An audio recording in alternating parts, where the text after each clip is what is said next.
The Kitty Genovese murder in Queens, New York, in 1964 is one of the most famous murder cases to come out of New York City and into the national spotlight. What propelled it wasn't the crime or the investigation, but the press coverage that alleged the murder had many witnesses who refused to come to the Kitty Genovese's defense. Kitty Genovese was returning from work home at around 2:30 a.m. on March 13, 1964, when she was approached by a man with a knife. Genovese ran toward her apartment building front door, and the man grabbed her and stabbed her while she screamed. Catherine Susan Kitty Genovese was born in Brooklyn, New York, on July 7, 1935, to parents Vincent and Rachel Genovese. The oldest of 5 children, Genovese was a graduate of Prospect Heights High School and remembered as a very good student and voted class cut-up in her senior year. Following her graduation in 1953, Genovese's mother witnessed a murder on the streets, which motivated the family to move to New Canaan, Connecticut.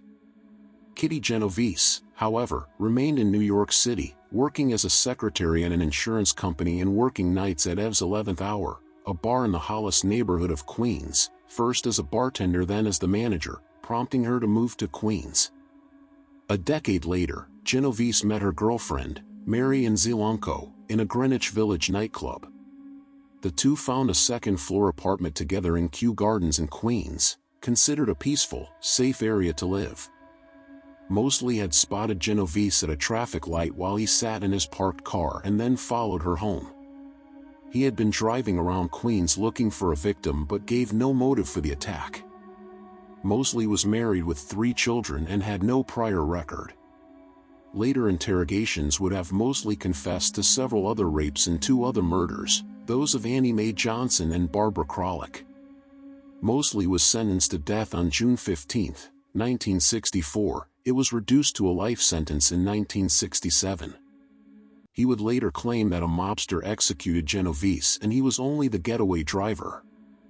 Mosley's son has stated that he believes Mosley attacked Genovese because she yelled racial slurs at him.